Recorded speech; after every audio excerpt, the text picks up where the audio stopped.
Hello, I'm Sarah Russell, former producer of the ADHD Skills Lab.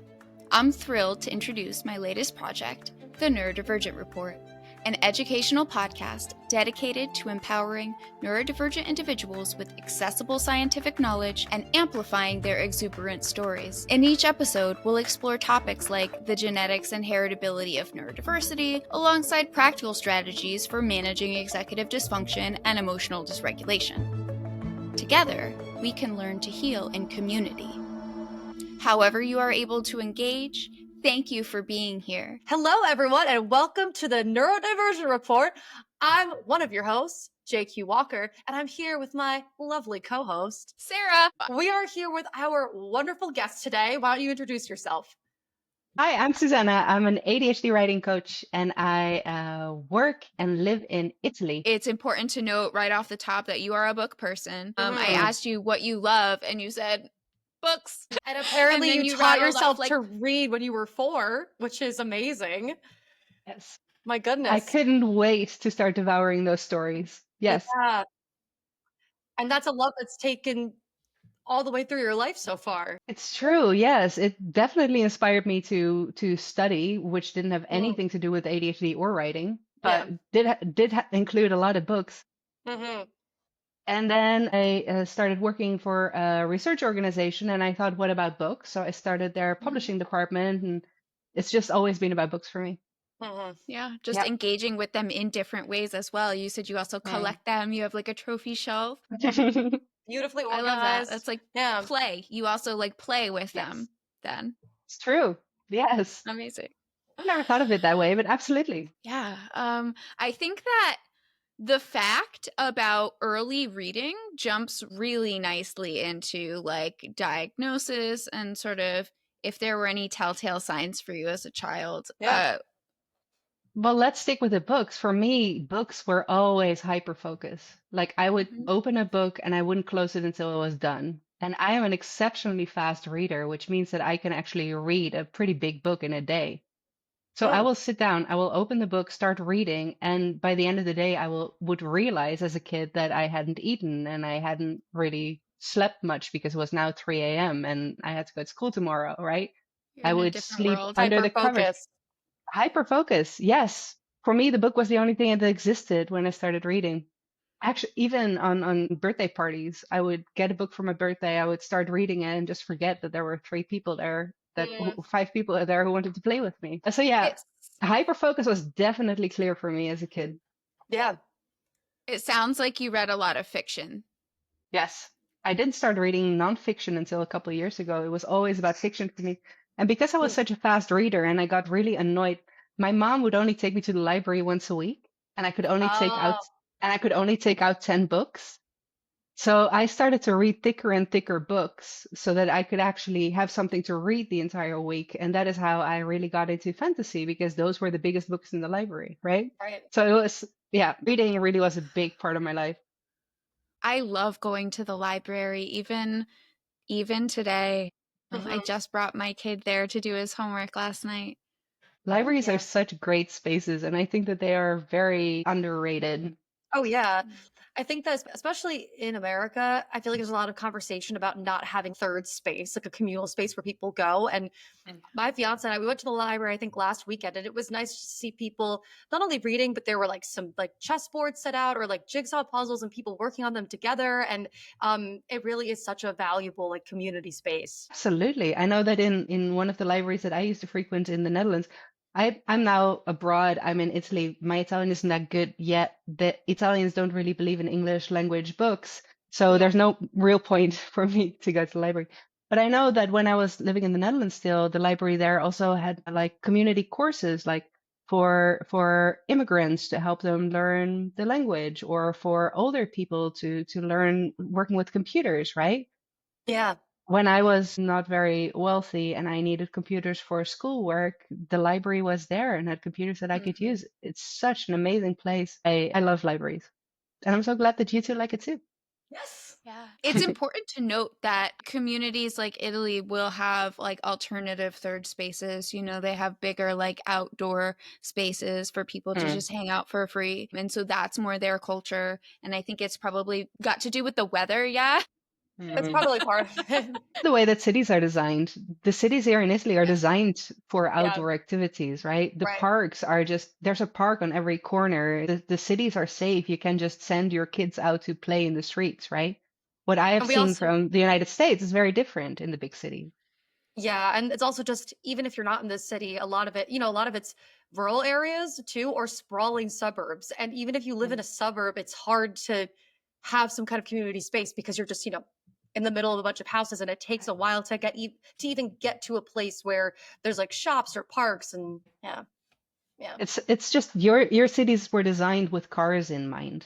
And our Right. cities, European cities, were designed before there were cars, so everything had to be walkable distance. Right. But weren't we here to talk about writing? Oh, right. So I already thought of the segue question because you are like a writing coach primarily geared towards helping ADHD people. So when did ADHD enter the ring for you in your life? In my personal life, Yeah. well, I was actually diagnosed twice. So the first time I was diagnosed, I was 13. Hmm. When I was 13, and I'm going to date myself now, well, not necessarily, nothing really was known about ADHD, especially in women. Mhm. So all my therapist could tell me, the way he tested me was by giving me 4 different doses of Ritalin. One of them was a placebo to see how I would react. And based on that, he would determine whether or not I had ADHD. So we did that. And what turned out later was the highest dose just made me very, very productive and very frantic for 4 hours and then put me right to sleep wherever I was. I actually fell asleep on the couch, just surrounded by family at a birthday party. It was crazy. But out of that test, they realized that I had ADHD. And the only thing they could really tell me was sometimes it means that sometimes you have a hard time focusing. Now, what we can do is we can give you medication which will make it easier for you to focus. And I told them, well, okay, that's great. But I have realized that when I take this medication, I am not myself, right? My Yeah. emotions get more dull. I get more easily frustrated, more angry. I don't like myself on these meds. And they said, okay, then don't take them. And that was the end of the ADHD conversation, really. And everyone pretty much forgot that I had ADHD until I was 21 and I was visiting a friend, and her mother was an ADHD coach. And I was talking about the challenges that I was experiencing at university. And she said, that sounds like ADHD to me. And then I realized, oh, right, I had an ADHD diagnosis. Right. So, but I contacted my There's psychiatrist and that memory. psychologist, but I contacted my therapists, and they couldn't find the diagnosis either. So I had to get re-diagnosed in the hopes that it would help me at university and that it could get me support. The only support they could give me was more time, but I already told you I'm an exceptionally fast reader. Didn't need more time, and that was it. So when I was diagnosed, I know that there's a lot of talk about early and late diagnosis. I think that whether you were diagnosed early or late in life, we're all going through the same process together right now. We're all figuring it out together because the science wasn't there, the knowledge wasn't there. Yes. It's only now that we're starting to understand how we're affected and in how many ways we're affected by our ADHD. And how we've already been compensating. Because Mhm, so many of us are waking up to all of the different ways that we've already been accommodating ourselves, and we mhm. just didn't realize why we Yeah. had to do It's things true. that way. We were like, "Oh, I'm so weird because I have to do things this quirky alternative way." Not because like I have a brain that does things like this, and so I have to do things like this. Mm-hmm. Yeah. Sorry So to true. interrupt. No, don't No. be sorry. That's amazing. If there's going to be neurodivergent people in a room, there's going to be interruptions, and that is Oh actually yeah. something that I It's really just appreciate. the flow of conversation. Like, we can be talking about more than one thing at one time and making sure that everyone's still being heard, and one thing leads to another, and Yeah. all that fun stuff. Right. Yeah. Yeah, I Um, someone was complaining the other day about neurotypicals, and I sat down and I thought a little bit, and I realized that I hadn't talked to a neurotypical in 2 months. I'm Mm. constantly surrounded by neurodivergent people, and I love it. Yeah. yeah. Yeah, for me, it's like I have to go to my child's school to Hmm. really interact with a neurotypical because even my families are just so not amazing. All right, so let's get into some writing routine and ADHD questions. So let's start with the big question, which is, how do you define a writing routine that works for an ADHD brain especially when life refuses to be predictable? Such a good question. And it's a question that I tried to figure out for myself for a long time and that all my clients struggle with as well. Every single ADHD writer who finds me struggles with establishing a writing routine because we are such all or nothing thinkers, right? So many of us, especially high performing neurodivergent people, we sit down and we make a plan. Because even if we don't feel like making a plan, we know that that is probably what an adult would do, right? So we sit down, we make a plan, we figure out that we should probably be writing like an hour every day. But from that point onwards, once we've made that plan, our all or nothing thinking takes over. And we think, okay, so either it's an hour or it's nothing, right? If I can't find that hour, I'm a complete and utter failure. So I need to find that hour. But the day has gone now and I haven't found that hour and therefore I'm in trouble. So you start to associate, start to have these negative feelings. Yes, we are coming back to the emotions very quickly. You start to associate these negative feelings with writing because every time you set out to write, you start feeling bad about yourself. And that makes it so much harder to keep showing up, right? So there's the all or nothing thinking. And then, of course, there's I always say we have a very strongly developed inner rebel. Our inner rebel does not like structure. If someone tells it what to do, it will say, who are you and why? And no, thank you, right? Yeah. So even if that someone who tells you what to do is the structure that you actually came up with yesterday. So I always think that we are all or nothing thinkers. We think it's all the structure or no structure. We think it is an hour a day or nothing at all. I always think that what we don't do naturally, we are smart enough to do with our logic. And that is in this case finding a balance between structure, enough structure that we know what we're doing, we have a sense of progress, a sense of momentum, but enough freedom that our inner rebel doesn't come out and throw a party. Actually, so one other thing too, because you're talking about all or nothing thinking, and this kind of goes into the emotional side of writing, is the role of like perfectionism and also RSD, so rejection sensitivity dysphoria. And Mm-hmm. because I know, because I've done like some like article writing and like, you know, academic writing, and sometimes I would have a hard time getting started because if I didn't think it was going to be perfect, or it seemed like there was like a lot of barriers in my way, it would just be overwhelming because I want it to be perfect. And Yes. that's kind of, again, like the all or nothing thinking. And I wanted to hear if you have any help for writers who have that fear of their work being rejected and then therefore like high perfectionistic tendencies. Yeah, but I think the perfectionism, yes, absolutely. But I also think the perfectionism has different components. So there's definitely the RSD. There's definitely the fear of rejection, the fear that people are going to read this and see that you're an imposter, see that you're not as smart as they thought you were, see that you should actually be fired, or all the other fears that come with RSD, right? But there's also something which I think has a lot to do with how, especially those of us who went to university, performed. So we have a tendency to finish everything at the last minute. And that means that all through your educational career, you always wrote the first draft as though it was the last because you never had time to edit because you wrote the first draft right before you had to hand it in. So we have not internalized the idea that a first draft can be improved. I always say embrace the concept of the first draft. There's this we do have not internalized the idea that you can write a shitty draft that has all the information in it and then go back and make it sound pretty, right? Yeah. That really touches on something else that I think a lot of ADHD writers struggle with. We often get overwhelmed, and that might also be a very good reason for you to, for example, struggle with starting to write because we think we have to do everything at once. We have to keep all the ideas that we're trying to connect in our heads while we're also trying to connect all the sources maybe that you want to be citing, while you're also concerned about the flow and transitioning to the next idea, while you're also trying to make sure that every sentence sounds good.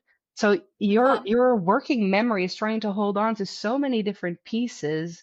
Of course, it's going to get overwhelming. So what if That's you just start untangling it and you make it sound pretty later and you focus on the ideas first, right? That's so interesting because around college, I started writing things differently where I would just bullet out like all my thoughts Mhm. on things and then go back later and write it, which immensely helped me. And it's interesting that you're saying this now because I guess I'm seeing that it's like I didn't know what I was doing, but at the time I was just like, I need to take some load off Accommodating my yourself? working memory. Right? Yeah. Yeah. Yes, I Yeah. love that. Yeah. exactly. So important. And yes, accommodating yourself. People, I was talking to someone yesterday who said, I'm thinking of calling myself an ADHD coach, but I don't know enough about ADHD. I said, but you have lived with ADHD your entire Lived life. experience. You Yeah. have accomplished things with ADHD. You have figured out how to build a business with ADHD. That means that you can teach other people how to build a business with ADHD, right? You do know all this stuff. You just don't have the book knowledge. So yeah, you do know some of the strategies. That is why you've come so far. You just don't have you haven't been forced to spend 4 years thinking about the why behind it all, as I have as an ADHD writing coach. But a lot of us have developed these strategies naturally. Yeah. I remember suggesting, gosh, it was someone I was working with who was working on their dissertation. And I suggested that they just start with whatever section like made them excited to write. And she was just perseverating on starting with the introduction. And eventually, when she did start with the section that she was really excited about, she made progress and she sort of got into the zone, and I think I'll probably remember her forever. Yeah, it's really a testament to like we get into these patterns of conditioning. You know, we do things the same way every time, over and over, and then we forget that we can do things a different way. I forget how. Yes, I think that's 90% of my job. Asking, are you sure you need to do it? And are you sure you need to do it this way? Isn't there another way in which it will be maybe easier? Right? That Yeah. sounds like great post-it notes to put right here. Just a little reminder. Oh, amazing. I don't know. I think because I'm trying to think about why that is. And I wonder if it's just like sometimes the idea of then having another thing, like we're now another layer of this is we have to redo the whole process where it just makes it seem. Yeah, but it's not What do you mean, sort redoing. of? No, I get it. Yeah. So what you're saying is you have finally finished this project. It's done. And now you have to go back and start over to edit it all and make it sound better. Yeah. Or you have figured out all the ideas in the body of the text. Now you have to go back and write the introduction. No, I'm done, right? Yeah. I do The get amount of that times where feeling. I'm just like, I wish I could just like have some way to just copy what is in my brain onto the page without having to do it. Yeah. You kind of do though, Yeah. because again, for me, it's all about, are you sure that the way that you have programmed yourself to think about writing is really the way it should be done, right? So when we think about writing, there's a lot of people who think about a person sitting at a desk, either with a computer or with a piece of paper and a pen, depending on how old-fashioned you are, and then just putting beautiful sentences on paper, right? One of the most prolific writers, this was a novelist. I work with a lot of academics, a lot of people working on their dissertations, really asking for my help. But this was a novelist, and she was fairly famous within her niche, and she sold quite a few books, and she was very prolific. She wrote a lot of words per day. And the way that she did that was she would go into the woods, go for a walk, and then she would dictate into her phone. She would just write 10,000 words on a 1 hour walk. Then she would come home and spend the afternoon editing it, and it would be done. So she could write a book within a month. Wow. Now, That's a great, that sounds like a very if you're a verbal streamlined process. processor, Yeah. but if you're a verbal processor, that is a much easier way to get your thoughts out Oh on a my page, goodness. Yeah. right? Yeah. There was a episode recently that we recorded where we talked about like 4E, which is like there are 4 words that all start with E that kind of characterize neurodivergent, the differences between neurodivergent brains and neurotypical brains. And one of them was one that meant like, oh, I think it was externalized. It was something like that, where like processing things verbally can be really helpful for a lot of neurodivergent people. I definitely feel that like sometimes I will kind of have an idea in my head and I'll just talk to my fiance about it but I'll say something and then be like, actually, it doesn't really sound right, but I just said it out loud. And he just knows now. He's like, not everything Julia says means that she has it like all figured out. So, yeah, I could imagine that a lot of neurodivergent people would really find that process to be helpful. Yeah. I always think that if you struggle with writing, then it might be helpful to just look at things that you don't struggle with and what can you learn from that. If you don't struggle with talking, then maybe talking can be used to write. And there are some people who are love working on PowerPoint presentations. So why not use a PowerPoint to outline your article or your book instead of doing it in a bullet point in a document, right? Why not make it pretty? or I got some colorful or graphics. fun. Yeah.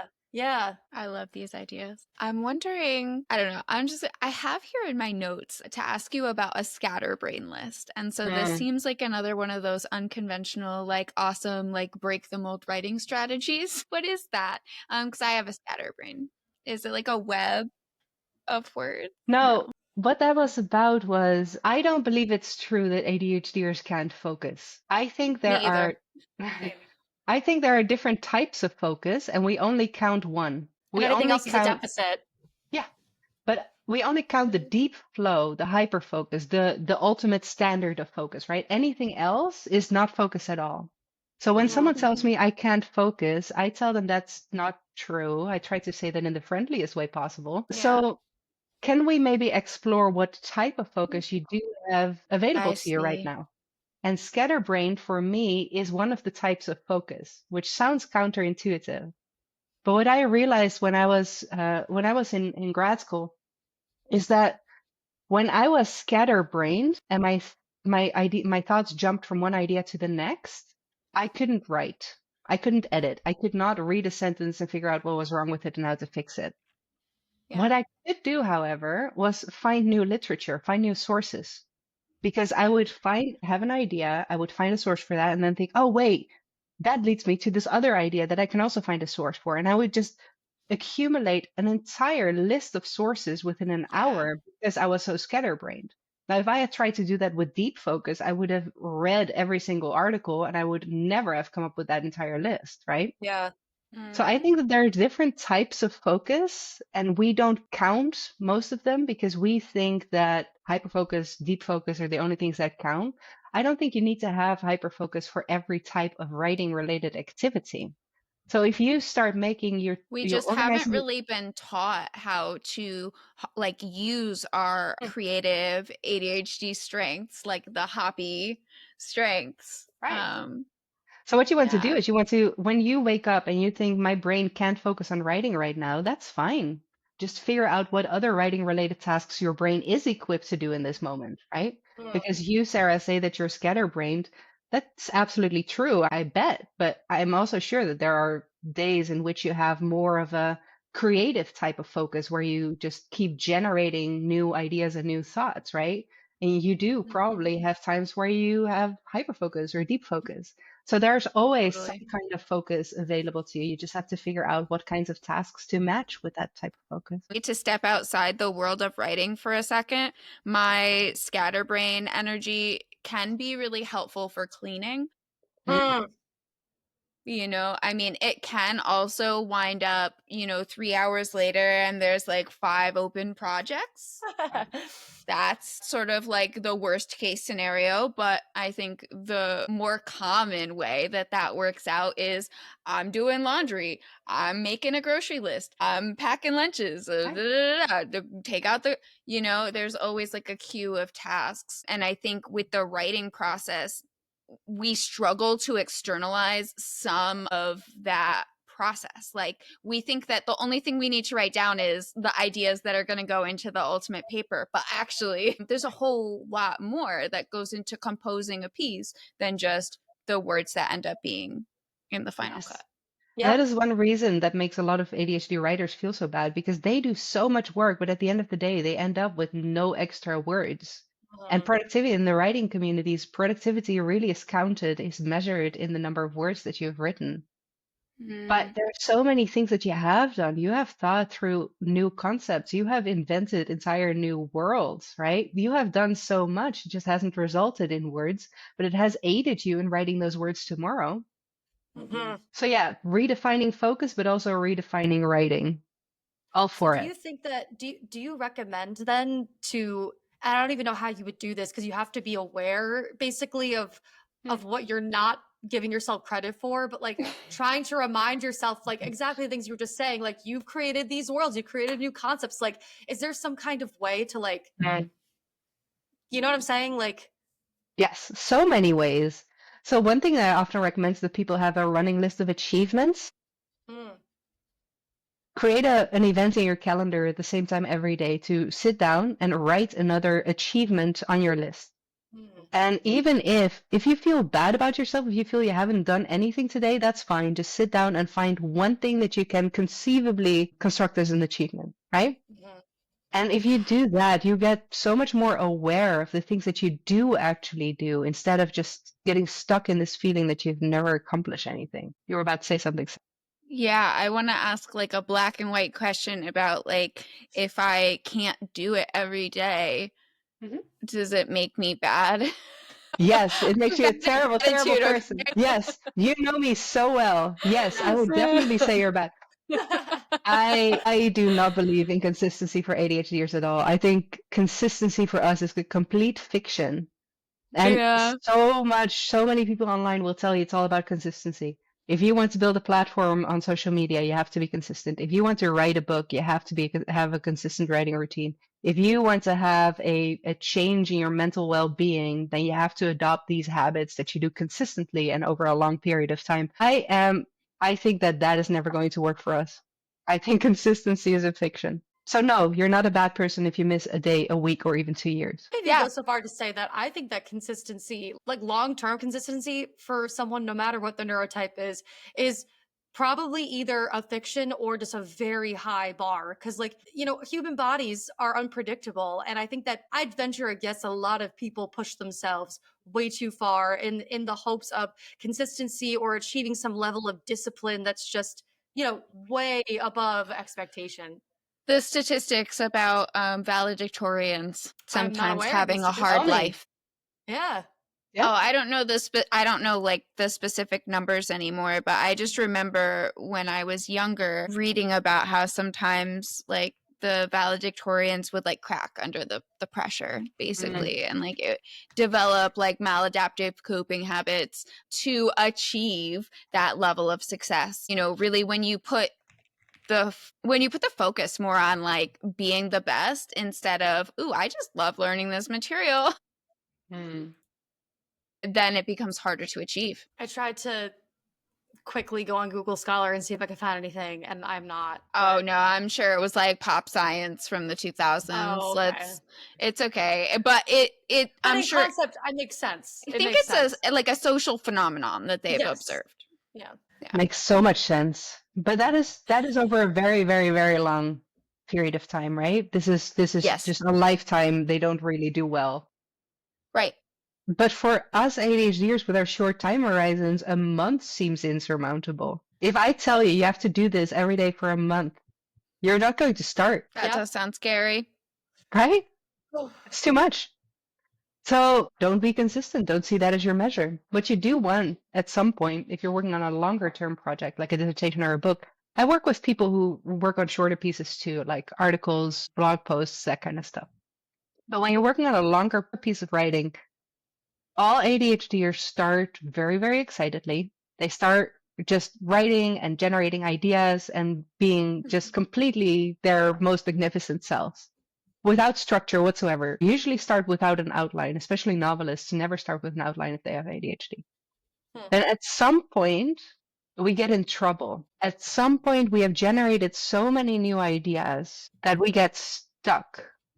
There's analysis paralysis, there's decision fatigue, or there is all this potential, and I just don't want to shut myself off from any of these options because they're also great. Mm-hmm. Yeah.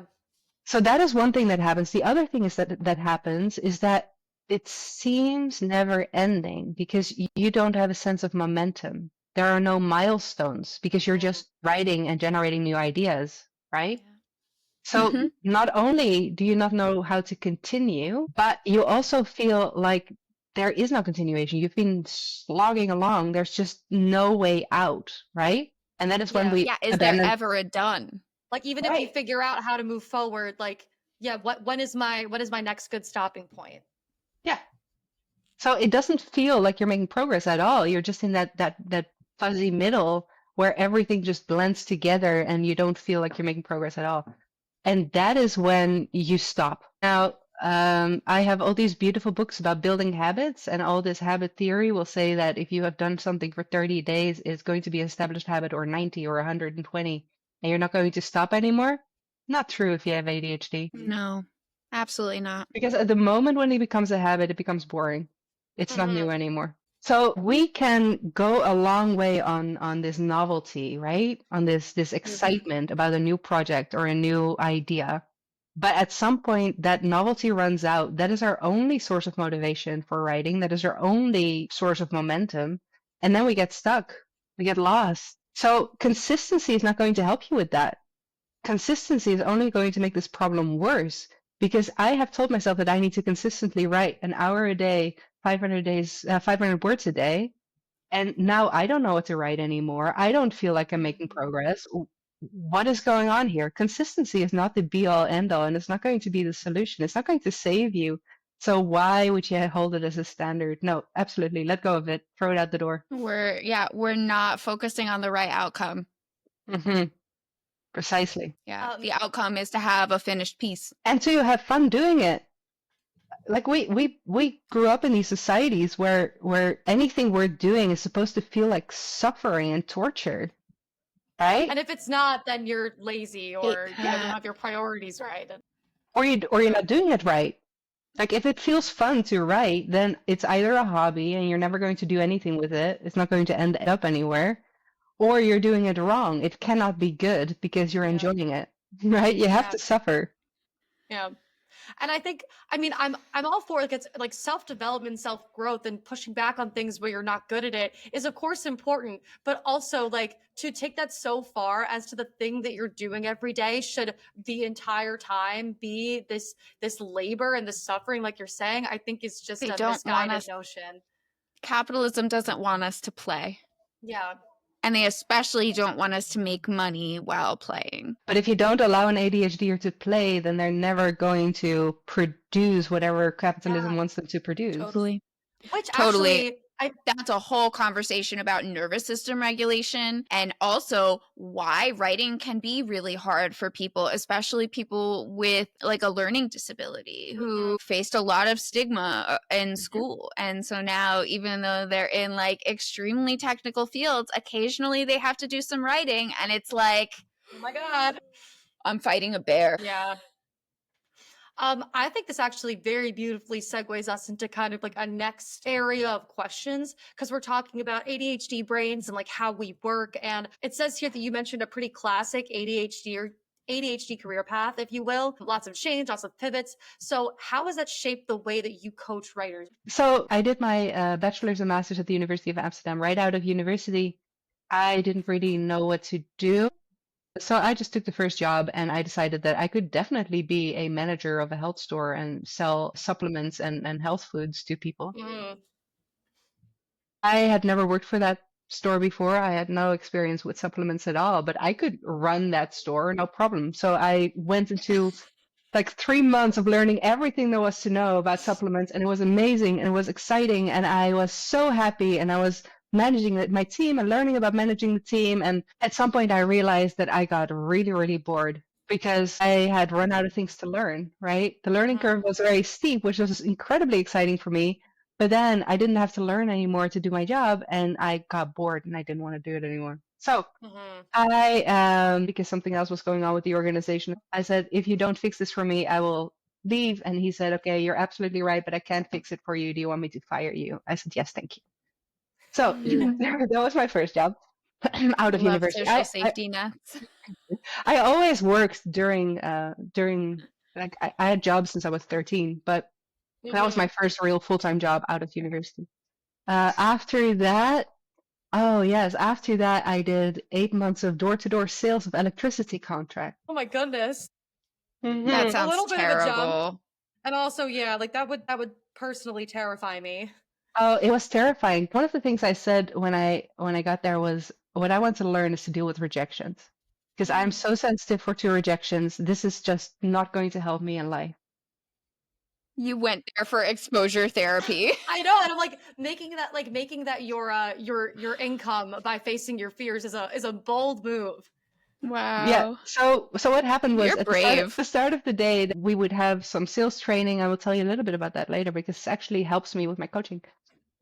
Did a little bit of sales training, then we went into the field, which means they gave me 75 addresses and they said, we do not expect you to come back with more than 4 or 5 contracts signed. And that means that you're going to hear no 70 times today. Prepare yourself for that. And that was what most of the sales training was about. Most of the sales training was mindset training around being more resistant and more resilient in the face of these rejections, right? Which was incredibly helpful.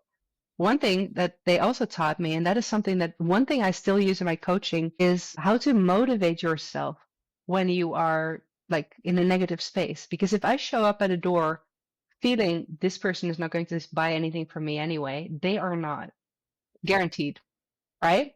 If I show up for my writing thinking I'm not going to write a word today, I'm not going to write a word. That's self-fulfilling prophecy. So what they also taught us was to motivate yourself when you feel negative, when you feel down, when these rejections are getting to you, right?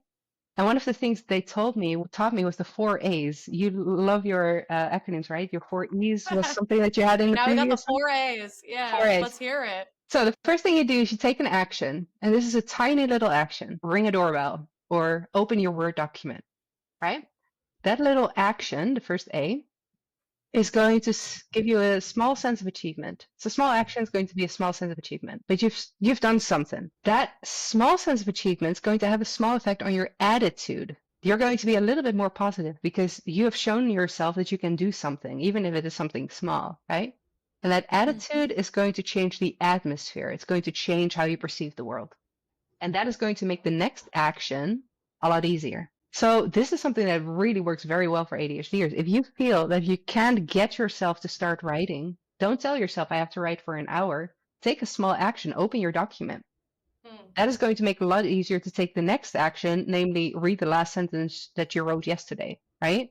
So don't start with the big goal, but take the next small action, and through the 4 A's, that is going to make it easier to take the next step. So yes, I got something out of the door-to-door sales experience, absolutely. I feel like that I'm gonna try to implement that 4A strategy for sure. Yeah, It's brilliant. Yeah. I like that it's a closed loop too. Like it just goes over and over. Okay. All right. Let's talk about your offerings. You do both one-on-one and group coaching? Yes. Yeah. I offer one-on-one group coaching, and I also have and this might be interesting for all of you, I also offer something I call writers' rooms, which is just body doubling sessions for ADHD writers. Oh, amazing. I do that for 6 hours every Tuesday. I just open a Google Meet and I sit there, and people can join. And it's pay what you can. So there's also, if people are in different parts of the world where the economies are very different, you can still work with me, right? So at the start of the hour, at the top of the hour, we set a goal for ourselves. Then we work on our own projects with the cameras on or off, whatever you want. And at the end of the hour, we check back in and we ask, hey, how did it go? And sometimes I can't help myself and I do a little bit of coaching during those sessions too. But it's really great. So I have this lovely community of people, and there's just so many people who show up and start caring for each other and start having relationships with each other and actually wondering how other people's projects are going. And it is such a lovely atmosphere, such a great way to spend my day. Yeah. So I do that every Tuesday. Amazing resource and community. Uh-huh. I love that. Yeah, remind me to send you the link to the sign up for writers' rooms too. I was gonna say, I'm like, please send us the link and we can put it in the show notes so that people can check it out. Yes, all you have to do is just fill out a little form, and then you get an email the day before every writer's room I organize, and you can decide to join or not. Yep, I try to keep it as simple as possible. So yes, there's the writer's rooms on Tuesdays, and then the rest of the week I do a one-on-one and group coaching, where I talk to writers with ADHD, no matter what you need to write. I work with activists, environmental activists. I work with academics and PhD candidates. I work with journalists and bloggers, and I've worked with content creators, just anyone who feels that they need to write, but her ADHD gets in the way. I am happy to work with, because I think we all struggle with the same challenges, whether you're a novelist or you're a dissertation writer. Yes. PhD candidate. Yeah, I agree.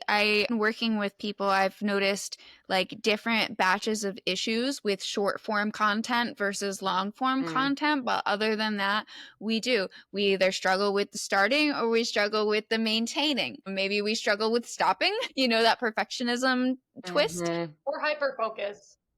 Yeah, and hyper focus.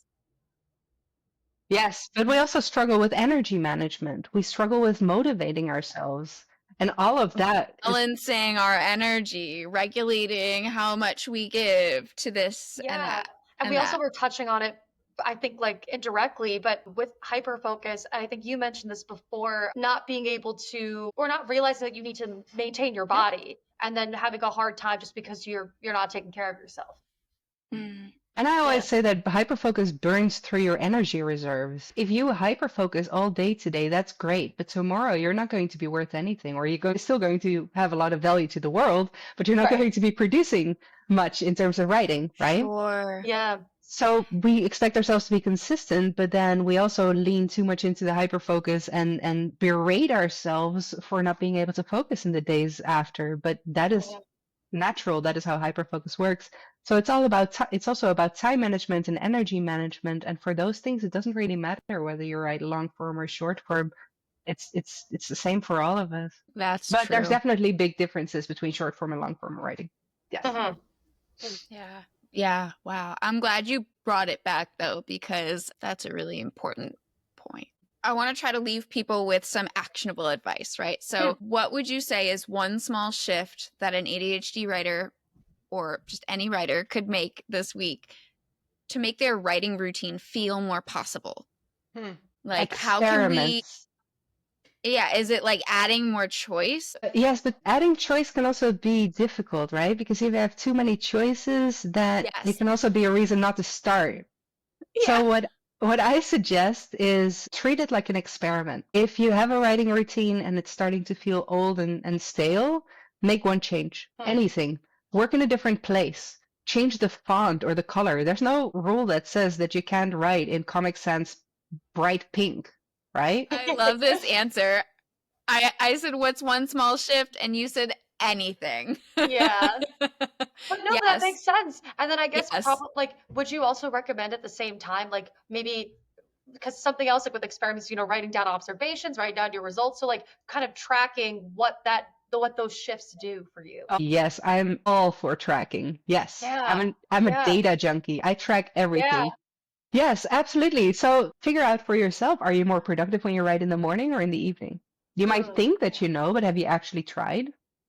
Maybe you think that you're better in the evenings because the mornings are just blah, but when you do get in the habit, sorry, a habit again, of getting up a little bit earlier and writing for half an hour before the day starts, maybe it will make your whole day feel easier to deal with because you have this predictability and the sense of achievement first thing in the morning, right? Or maybe Yeah. you think every writer needs to write in the morning and therefore I have to write in the morning, but actually the evenings work better for you after everyone's gone to sleep and no one needs anything from you anymore. Mm. So experiment, try it out. And yes, track your progress. Track your progress in terms of output, but also definitely in terms of your feelings and experiences. Because if you lean too much on pushing through, then you run the risk of developing what I call a toxic relationship with your writing, right? This point where every time you even think about writing, you get scared, you get stressed, you just don't know what to do anymore, right? That toxic relationship, every time you engage with writing, gets worse and worse. You start to carry guilt around and shame, and anytime anyone asks you about writing, you just feel terrible about yourself. Mhm. I work with someone who is now lying to her family, has told them that she gave up on her book because for the last 20 years they have asked her how things are going with the book, and she feels so embarrassed and so ashamed that she has just told them, I'm not writing anymore, even though she's writing multiple hours every single day. Mm. So if you lean too hard on your discipline and not enough on play, then you develop this toxic relationship, which is only going to make it harder and harder to achieve these goals that you have with your writing. So don't make it fun, play, experiment, figure it out, try it out, and listen to your feelings for heaven's sake, because they are important. It sounds like That a just less made of me a focus. cry, Oh my God. like in my face. Yeah. That was beautiful. And I agree. Um, yeah, we can't just like fear and shame ourselves into producing stuff. Right. Yeah. I think You it sounds like might a shift produce sickness, that can Right. come from it. That's true. unintended consequences. Yeah, Um, ADHD burnout is a Yeah. yep. Like my brain is just thinking like a shift from like efficiency to like efficacy, like figuring out like what works takes time and might not be the most efficient in terms of what we measure efficiency by, which you're saying with writers is like word count, and physical progress. Yeah. Wow. I'm not crying, but definitely felt that internally. No, oh my God. And I'm not saying that to shame you, Sarah. My nervous system is very active. Yes. Yeah. Amazing. So, like, where's the best place that people can find you on the internet?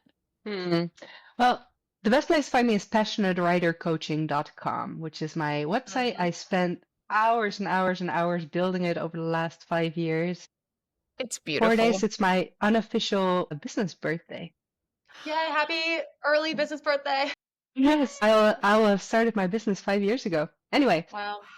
So yeah, I've been working on this website for the last 5 years. I think it's beautiful too. Thank you, Sarah. There you can also find links to my socials if you like. But I must admit that with the consistency required in socials, a couple of months ago, I decided to not be too active anymore because it was driving me insane and it is not what I enjoy doing. I'd much rather just talk to ADHDers about their challenges and about their books and writing. Yeah, absolutely. I love that. Focusing on like the outcome that you want, bringing that into your life. Yeah. Okay. All right. Well, do we want to do our final question? Yeah, totally. I let the other person get away without it yesterday, but I know. Okay. So the last question that I've been liking to ask is from relationship building cards. It's from a company called We're Not Really Strangers. They occasionally send out like free little cards, like this confidence boosting thing. So I'm just shuffling. I love this question. Okay. Tell me about something you're proud of yourself for, but haven't celebrated yet. That's hard because I'm usually pretty good at celebrating because I love know that for you.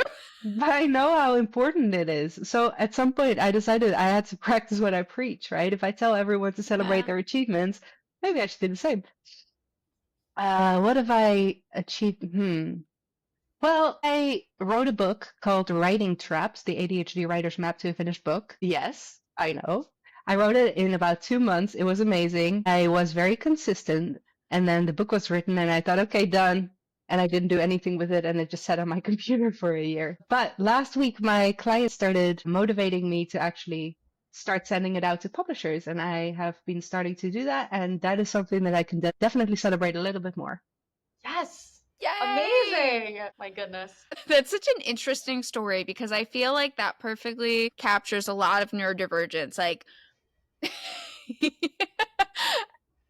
I'm not even going to explain. I'm just going to let the community sit here and like bask in it. Amazing. Well, Susanne, thank you so much for being here. I don't think this is going to be the last time we speak. I'm looking forward to getting like a bunch of ADHD writers together and maybe we can do like a major episode. Amazing. I love that. Yes. Thank you so much for having me. You were such a joy to hang out with today. Thank you. So were you. My goodness. So I'm hoping to see you again soon then. Yeah. I hope you enjoy the rest of your afternoon. Thank you. The both of you have a great day. Thank you. Bye. Bye. Thank you for being here. If you want to connect with the Neurodivergent Report, you can find us at ND Report Pod on Instagram, Threads, TikTok, and YouTube. If you're looking to support the show, the best thing you can do is to subscribe and leave a 5-star review on your podcast platform of choice. Please. You can check out ndreportpod.com for more information, or if you want to be a guest contributor. Until next time, be well, do good.